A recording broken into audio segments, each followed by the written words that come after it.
Hello everyone, welcome to my channel civil signal. और आज हम Mahatma Gandhi institute for civil services का एफएलटी डिस्कस करने वाले हैं, मतलब full length test paper discuss करने वाले हैं एमपीपीएससी प्रीलिम्स एग्जाम के लिए। ठीक है, एमपीपीएससी प्रीलिम्स का जो एग्जाम है उसके लिए हम महात्मा गांधी इंस्टीट्यूट का एफएलटी डिस्कस करने वाले हैं।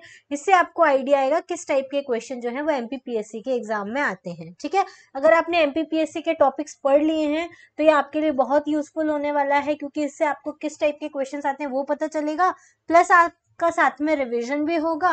दूसरा, अब आप जब रिवीजन करेंगे तो आपको पता चलेगा कि किन टॉपिक पे आपको ज्यादा फोकस देना है। तो आपको एग्जाम के पहले ज्यादा से ज्यादा एफएलटी सॉल्व करने हैं, जिससे आपको ज्यादा से ज्यादा रिवीजन हो सके। ठीक है, तो पहला क्वेश्चन है, ये जो सीरीज होगी वो हिंदी और इंग्लिश दोनों में है। ठीक है, तो पहला क्वेश्चन है विच इज मैच्ड करेक्टली, कौन सा सही से सुमिलित है।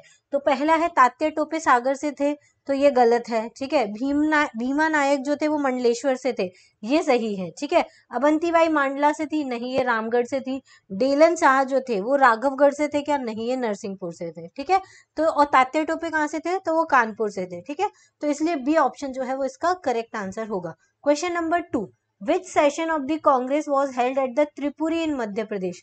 त्रिपुरी में जो सेशन हुआ था कब हुआ था, 1939 में हुआ था। तो ये कौन सा सेशन था, तो ये 53rd सेशन था, जिसमें सुभाष चंद्र बोस ने पट्टाभी सीतारामैया को हराया था। Clear. Question number 3, which mosque was constructed by the first lady of Bhopal साशिका कुदसिया बेगम। जो कुदसिया बेगम थी उन्होंने कौन सी मस्जिद बनवाई थी, या कौन सा मॉस्क बनवाया था, तो इसका नाम है जामा मस्जिद बनवाया, जामा मॉस्क बनवाया था या जामा मस्जिद बनवाई थी। साथ में गोहर महल, गोहर महल भी किसने बनवाया था, कुदसिया बेगम ने ही बनवाया था। ठीक है, चलिए question number 4, which award was establish in the Madhya Pradesh for promoting the folk language work. जो फोक लैंग्वेज में वर्क किया जाता है उसके लिए मध्य प्रदेश में कौन सा अवार्ड दिया जाता है, तो इसका करेक्ट आंसर है इसूरी अवार्ड। ये इस टाइप के जो फैक्चुअल क्वेश्चन है वो आपको एमपीपीएससी एग्जाम में बहुत देखने को मिलेंगे।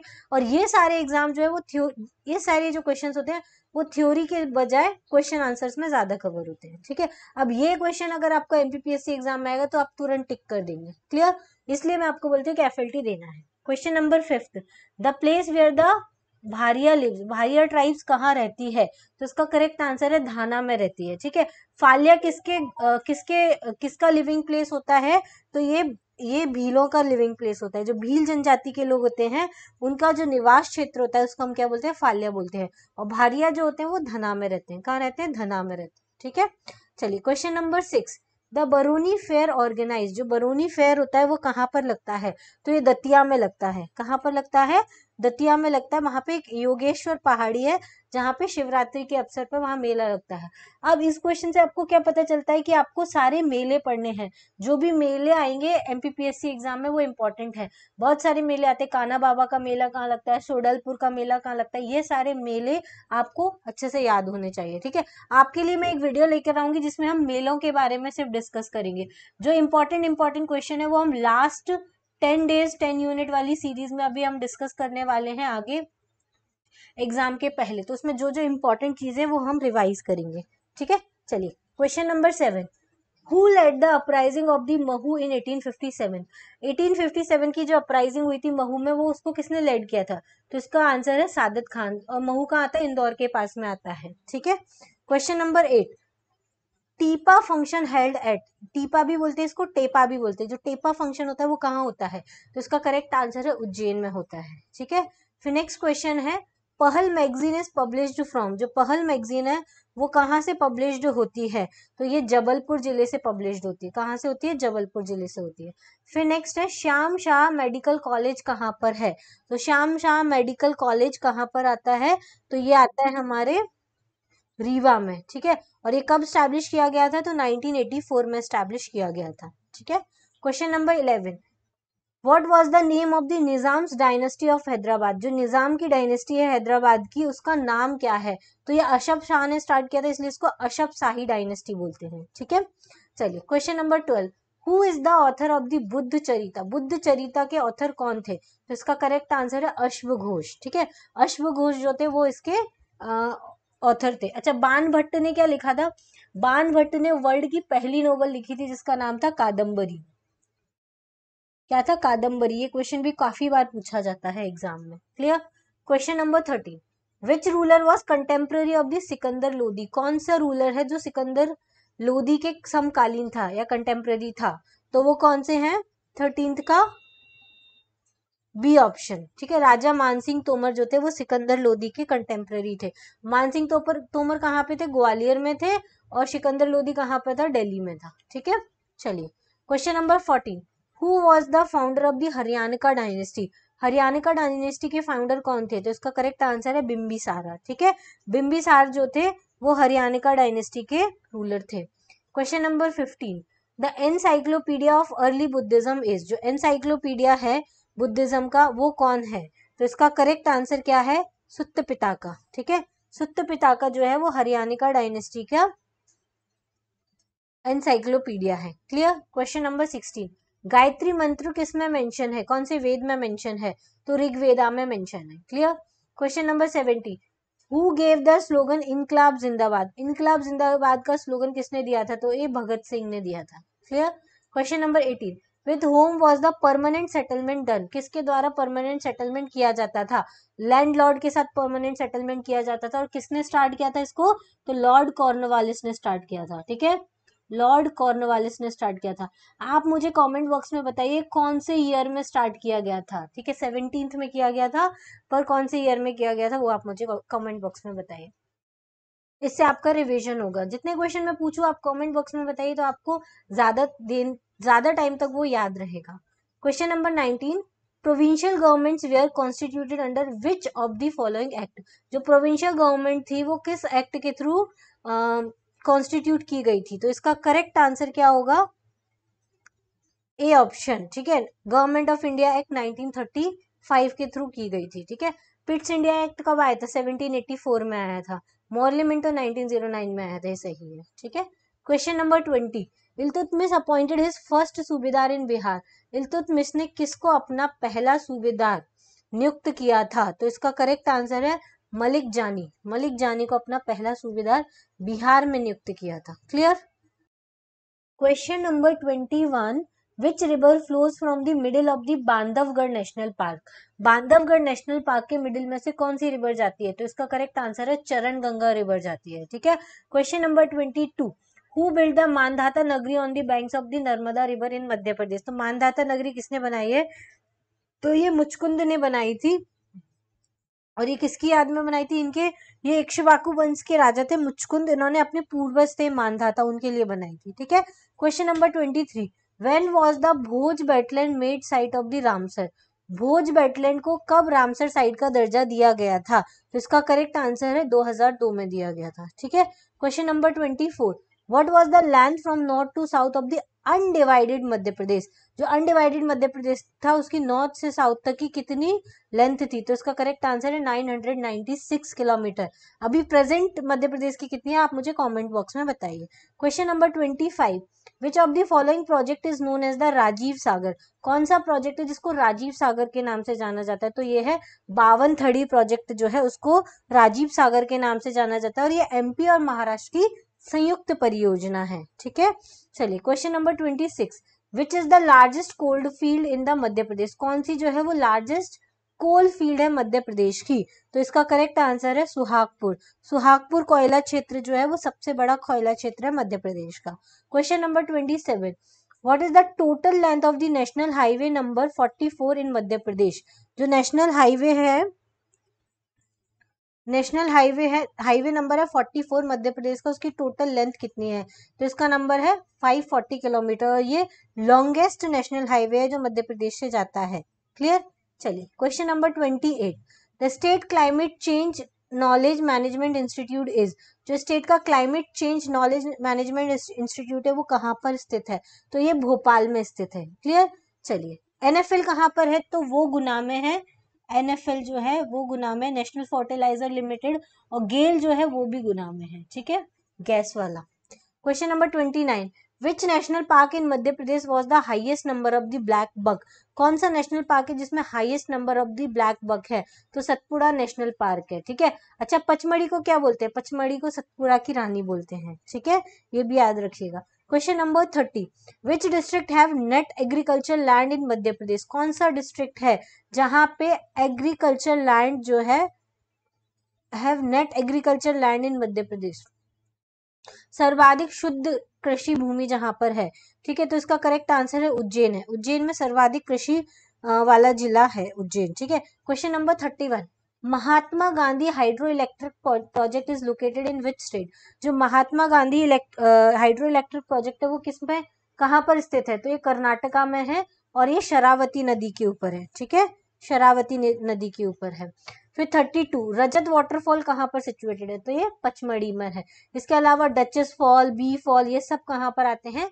पचमढ़ी में आते हैं, ठीक है। Question number 33, Chile is famous for the mineral? Chile जो है वो किस मिनरल के लिए फेमस है? तो इसका करेक्ट आंसर है नाइट्रेट के लिए फेमस है, ठीक है। Question number 34, when the world ocean day celebrate? World का ओशियन डे कब सेलिब्रेट किया जाता है? तो 8 जून को सेलिब्रेट किया जाता है, ठीक है। Question number 35, in territorial expansion of Himalaya, Nepal Himalaya extend to the approx 800 kilometre, between which river it is located? जो नेपाल हिमालय है, मान लो यहाँ पर नेपाल है, ऐसे इंडिया बना हुआ है, ठीक है। तो ये दो रिवर के बीच में जो नेपाल हिमालय है, तो ये दो रिवर पूछे, तो ये दो रिवर है काली और ये है इधर तिस्ता, ठीक है, ये है। तो इसका करेक्ट आंसर है D option, Kali and Teesta river के बीच में नेपाल हिमालय है। Question number 36, which is the widest part of the oceanic bed? Oceanic bed जो होते हैं उसकी सबसे ज्यादा वाइडेस्ट पार्ट क्या है? तो इसका नाम है डीप सी प्लेन्स, ठीक है। डीप सी प्लेन्स होते हैं ना, उनकी गहराई बहुत ज्यादा होती है। Question number 37, which of the following is different? कौन सा डिफरेंट है? तो इसका करेक्ट आंसर है नीश, ठीक है। नीश जो है वो रूपांतरित चट्टान है, जबकि चूना पत्थर, सैंडस्टोन, रॉक, ये सब क्या है? अपसादी चट्टानों के एग्जाम्पल हैं। मोहो डिसकंटिन्यूटी किसको बोलते हैं? मोहो डिसकंटिन्यूटी मतलब होता है निचले crust plus lower crust plus upper mantle. B option is the correct answer. Moho जो होता है वो लोअर क्रस्ट और अपर मेंटल के बीच का ट्रांजिशन जोन होता है, ठीक है। Question number 39, consider the following. देखो इस टाइप के क्वेश्चन भी आते हैं। Mahadev hill, Sahyadri mountains, which is the correct sequence of the from north to south? North से साउथ में लगाना है तो सबसे पहले क्या आएगा? महादेव हिल्स आएगा, ठीक है। फिर आएगा सतपुड़ा हिल्स आएगा। नॉर्थ से साउथ देखेंगे तो पहले महादेव आएगा, फिर सतपुड़ा आएगा, फिर सह्याद्री आएगा, ठीक है। तो करेक्ट ऑप्शन क्या हो गया? 1, 3, 2। तो C option is the correct answer. Question number 40, where the Bokaro thermal power station is located? जो बोकारो थर्मल पावर स्टेशन है वो कहाँ पर लोकेटेड है? तो इसका करेक्ट आंसर है झारखंड में लोकेटेड है। Question number 41, the first mega food park in Madhya Pradesh is located in which district? जो पहला मेगा फूड पार्क है मध्य प्रदेश का वो कहाँ पर लोकेटेड है या कहाँ पर बनाया गया है? तो इसका करेक्ट आंसर है खरगोन, ठीक है। पहला mega food park Madhya Pradesh का खरगोन में बनाया गया। Question number 42, as per the census 2011 what percentage of total population of schedule caste in Madhya Pradesh? Madhya Pradesh में कितनी शेड्यूल कास्ट की पॉपुलेशन है 2011 के सेंसस के अकॉर्डिंग? तो उसका करेक्ट आंसर है बी ऑप्शन, 15.6%, ठीक है। चलिए question number 43, sub species of the Bhils believe in which religion? जो भील की सब स्पीसीज है वो किस रिलीजन में विश्वास करती हैं? तो इसका करेक्ट आंसर है इस्लाम रिलीजन में विश्वास करती हैं। Question number 44, which district has the highest population of the Gond tribe? कौन सी डिस्ट्रिक्ट है जहां पे हाईएस्ट पॉपुलेशन आपको देखने मिलेगी गोंड ट्राइब की? तो इसका करेक्ट आंसर है छिंदवाड़ा डिस्ट्रिक्ट में, ठीक है। Question number 45, which is the highest schedule tribe district as per the census 2011? कौन सी हाईएस्ट शेड्यूल ट्राइब डिस्ट्रिक्ट है, मतलब कौन सी डिस्ट्रिक्ट में सबसे ज्यादा शेड्यूल ट्राइब्स पाई जाती हैं? तो इसका करेक्ट आंसर है नन ऑफ दीज, क्योंकि झाबुआ इसमें नहीं है और झाबुआ जिला जो है वहां पे सबसे ज्यादा शेड्यूल ट्राइब पाई जाती है मध्य प्रदेश की। क्लियर? चलिए सेंसस वाले क्वेश्चन जरूर आपको करने हैं। सेंसस से हर साल 1 से 2 क्वेश्चन जो है वो आपको एग्जाम में देखने को मिलते हैं। इंडिया का सेंसस करना है प्लस एमपी का सेंसस करना है, ये 2 सेंसस आपको जरूर करने हैं, ठीक है। Question number 46, who is the chief justice of the Madhya Pradesh high court? Madhya Pradesh high court के अभी प्रेजेंट चीफ जस्टिस कौन रहे? तो इसका करेक्ट आंसर है मोहम्मद रफीक। मोहम्मद रफीक जो है वो chief justice of Madhya Pradesh high court है। ठीक है, इसकी ब्रांच कहाँ पर है? जबलपुर में है, और 2 और ब्रांच है ग्वालियर और इंदौर में। ठीक है, तो ये भी आपको याद रखना है। Clear? Question number 47, the total number of seat reserve for the SCs and ST in the Madhya Pradesh legislative assembly. कितनी number of seats total reserve है SC और ST के लिए? तो इसका करेक्ट आंसर है 82। C option is the correct answer. Question number 48, whose shortest tenure as the governor of Madhya Pradesh was? किसका shortest tenure रहा है as a governor of Madhya Pradesh? तो इसका करेक्ट आंसर है जस्टिस PV दीक्षित। इस टाइप के क्वेश्चन बहुत ज्यादा आते हैं, हमेशा MPPSC के एग्जाम में देखने को मिलेंगे कि इनमें से 4 ऑप्शन दिए होंगे, इसमें से कौन से गवर्नर नहीं रहे हैं, किसका कार्यकाल सबसे कम रहा है, CM का कार्यकाल पूछ लेंगे, PM का कार्यकाल पूछ लेंगे। तो इस टाइप के क्वेश्चन भी काफी ज्यादा आपको एग्जाम में पूछे जाते हैं। फिर आएगा हमारा question number 49, when was the first amendment made in the Madhya Pradesh Panchayati Raj act 1993? जो पंचायती राज एक्ट है 1993 का, उसमें सबसे पहला अमेंडमेंट कब किया गया था? तो इसका करेक्ट आंसर है 27 सितंबर 1994 को किया गया था। ठीक है, question number 50, the first municipality in the Jabalpur of Madhya Pradesh was formed in which year? जो पहली म्यूनिसिपैलिटी फॉर्म हुई थी जबलपुर में, वो कब फॉर्म की गई थी? तो इसका करेक्ट आंसर है 1864 में की गई थी। ठीक है, चलिए question number 51, which one of the following subject is included in the union list of 7th schedule of the constitution of India? कौन सा सब्जेक्ट जो है वो यूनियन लिस्ट का जो 7th शेड्यूल है उसमें इंक्लूड किया गया है? तो ठीक है, इसका करेक्ट आंसर क्या होगा? Regulation of labour and safety in the mines and the oil field. ये अभी अभी इंक्लूड किया गया है, जबकि एग्रीकल्चर, फिशरीज और पब्लिक हेल्थ ये तीनों किस में है? स्टेट लिस्ट में है। ठीक है, ये स्टेट लिस्ट में है, बाकी regulation of labour and safety mines and oil fields ये यूनियन लिस्ट में इंक्लूड किया गया है। Clear? Question number 52, the constitutional amendment act 98 is related to? 98th constitution amendment किससे रिलेटेड है? तो ये नेशनल जुडिशियल कमीशन से रिलेटेड है। क्लियर? चलिए question number 53, who among the following was not the deputy prime minister of India? इनमें से कौन से हैं जो deputy prime minister of India नहीं रहे? तो वो है BD जत्ती। ठीक है, BD जत्ती जो है वो हमारे डेप्यूटी PM ऑफ इंडिया नहीं रहे हैं।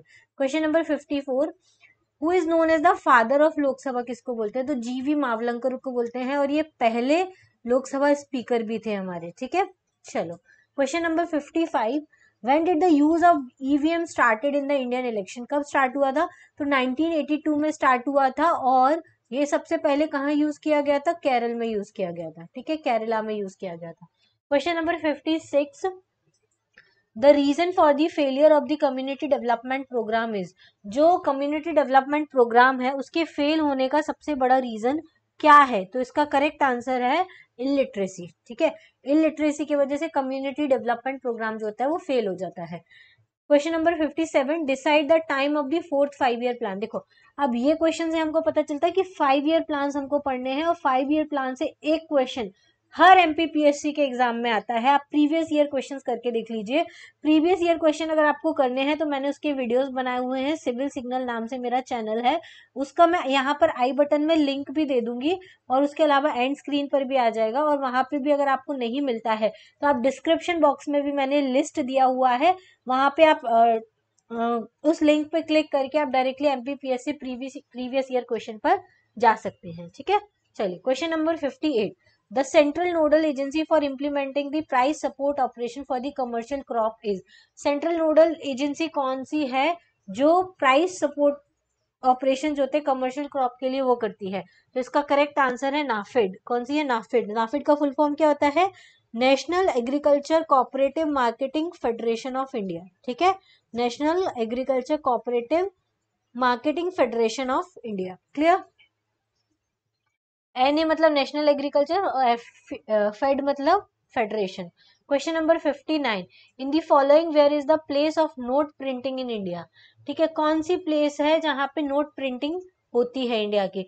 तो नासिक में होती है, होशंगाबाद में होती है, हैदराबाद में होती है, देवास में होती है, औरंगाबाद में नहीं होती है। 1 2 3 5 is the correct answer. B option is the correct one. Clear?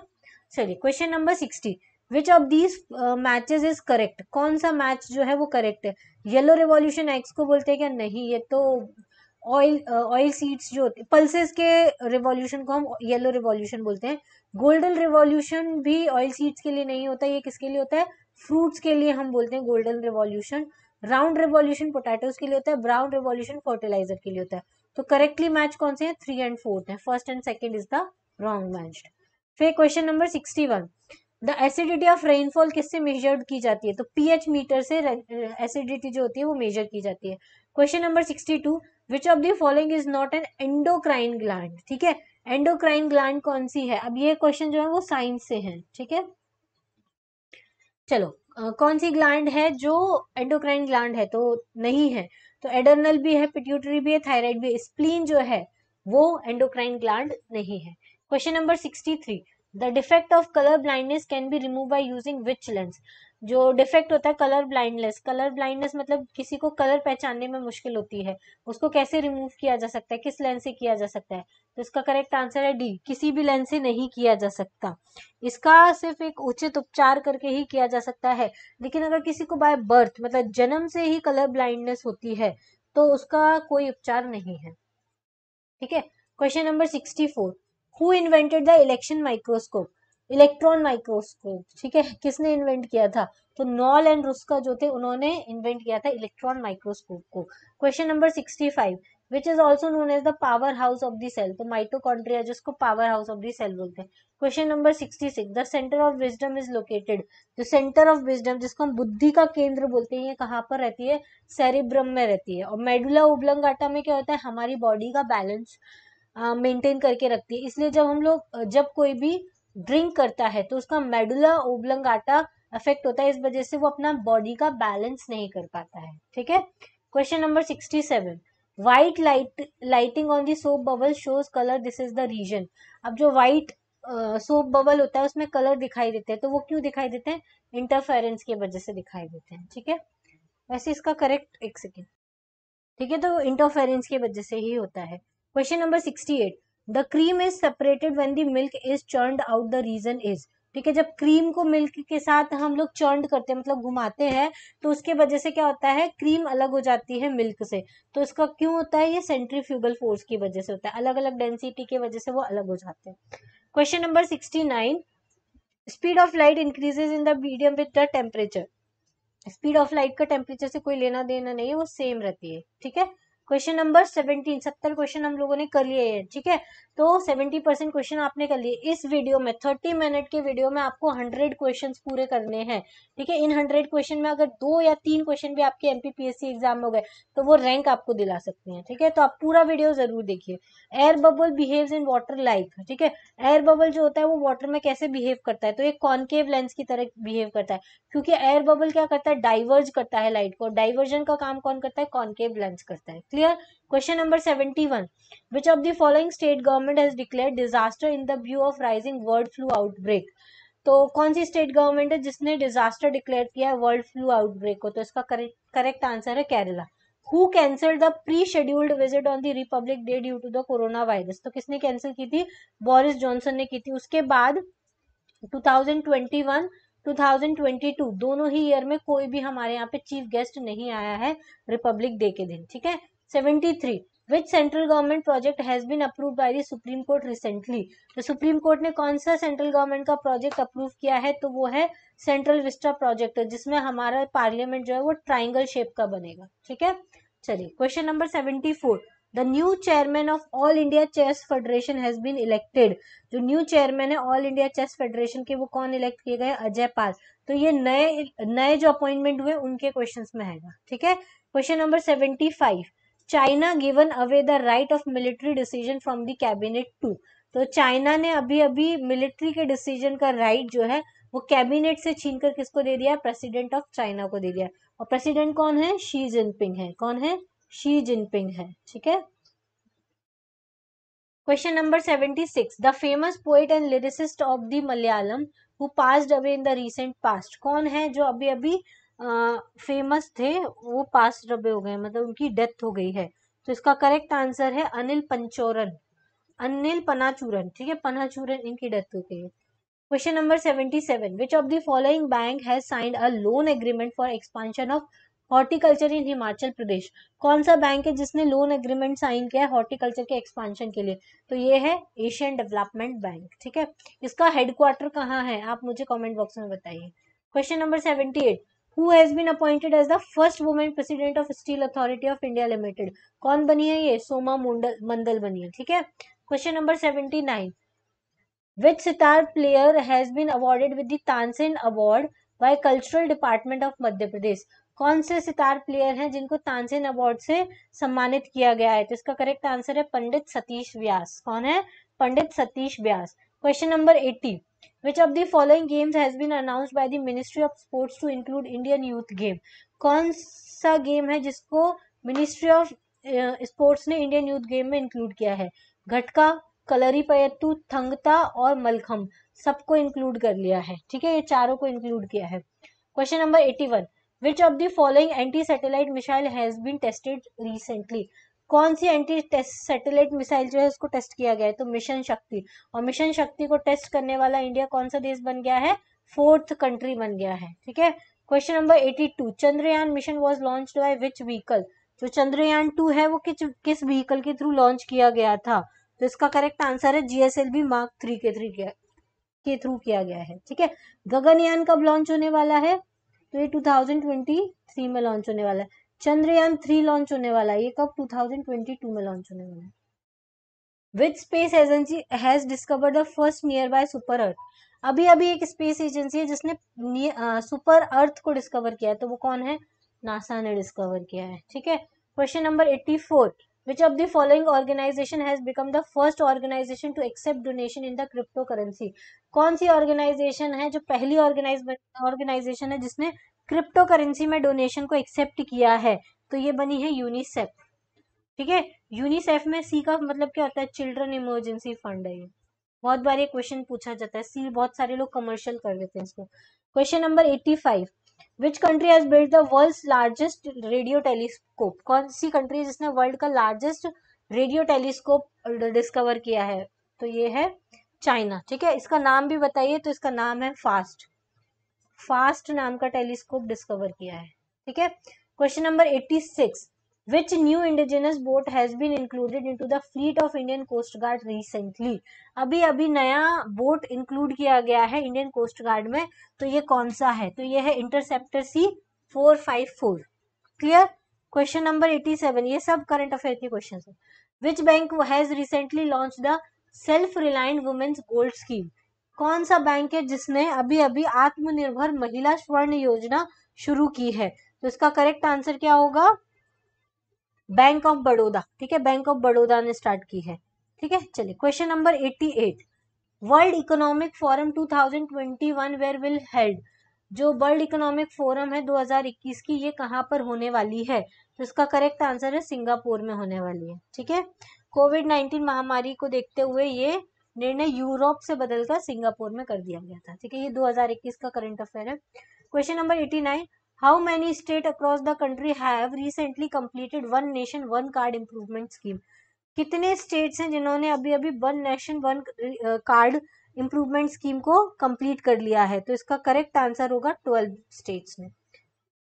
Which country successfully operated its artificial sun nuclear fusion reactor for the first time? तो ये भाई चाइना था जिसने पहला आर्टिफिशियल सन बना लिया है, ठीक है। चलो question number 91, the theme of the human rights day was theme for 2020 was? आप 2021 की थीम देखिएगा ना। अब ऐसे एमपीपीएससी में 2020 की भी पूछ सकते हैं क्योंकि 2 साल का करंट अफेयर पूछा जाता है कभी कभी एमपी में। तो इसका करेक्ट आंसर होगा stand up again for the better human rights, ठीक है।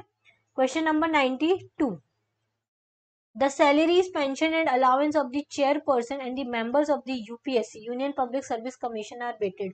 तो संघ लोक सेवा आयोग के अध्यक्ष और सदस्यों के वेतन, पेंशन और भत्ते किस पे भारित होते हैं? तो ये कंसोलिडेटेड फंड ऑफ इंडिया पर होते हैं। Question number 93, the territorial election commissioner can be removed on the basis of whose recommendation? जो इलेक्शन कमिश्नर होता है उसको किसकी रिकमेंडेशन से हटाया जा सकता है?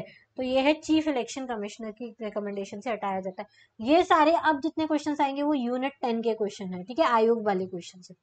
चलिए question number 94, which of the following is a constitutional body, इनमें से कौन सी कॉन्स्टिट्यूशनल बॉडी है? तो national commission for schedule cast जो है वो कॉन्स्टिट्यूशनल बॉडी है। कौन से आर्टिकल में है ये? आर्टिकल 338 में है। वैसे अब national commission for backward classes भी कॉन्स्टिट्यूशनल बॉडी बन गई है आर्टिकल 338B के अंदर में, ठीक है। Question number 95, the national commission for schedule caste has been set up under which article, तो किस में आता है? आर्टिकल 338 में आता है। और 338A में कौन आता है? तो शेड्यूल ट्राइब वाला आता है, ठीक है, ये याद रखना है। Question number 96, when was the national commission for schedule tribes come into existence, कब आया था? तो 2004 में अलग किया गया था एसटी को एससी से। Question number 97, which of the following is a part of the governing council of the NITI Aayog, जो गवर्निंग काउंसिल होती है नीति आयोग की उसमें कौन कौन होता है? तो चीफ मिनिस्टर्स होते हैं सारे स्टेट की, सही है। Chief minister of Delhi and Puducherry, सही है। Lieutenant governor Andaman Nicobar, D option is the correct answer, सारे ही होते हैं। 98, the central information commission belongs to which ministry, जो CIC है सेंट्रल इंफॉर्मेशन कमिश्नर, वो किस मिनिस्ट्री को बिलोंग करता है? तो इसका करेक्ट आंसर होगा मिनिस्ट्री ऑफ पर्सनल को बिलोंग करता है CIC। Question number 99, the regional office of the national green tribunal is located, तो भोपाल, पुणे, कोलकाता तीनों में लोकेटेड है। एक और जगह लोकेटेड है वो है चेन्नई। तो इन 4 प्लेसेस पे नेशनल ग्रीन ट्रिब्यूनल का ऑफिस लोकेटेड है। और ये कब आया था? 2010 में आया था। तो इसका करेक्ट आंसर होगा ऑल ऑफ दी अबव, ठीक है। Question number 100, who appoints the controller and auditor general of India, तो इसको कौन अपॉइंट करते हैं? प्रेसिडेंट ऑफ इंडिया करते हैं। और ये कौन से आर्टिकल में आता है? आर्टिकल 148 में आता है, ठीक है।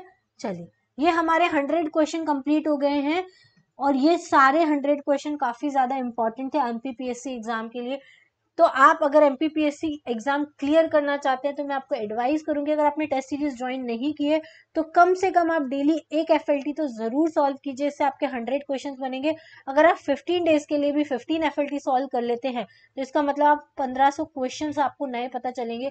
और अगर इन 1500 क्वेश्चन में से 50 क्वेश्चन भी अगर आपके MPPSC एग्जाम में टकरा गए तो ये बहुत बहुत बहुत बेनिफिशियल हो सकता है आपके MPPSC एग्जाम के लिए, ठीक है। तो आज के लिए इतना ही। Thank you, thanks for watching, have a nice day and good luck for your exam. अच्छे से MPPSC का एग्जाम दीजिए, अभी भी काफी टाइम है आपके पास, अच्छे से तैयारी कीजिए, अच्छे से एग्जाम दीजिए और आपका सिलेक्शन जरूर होगा।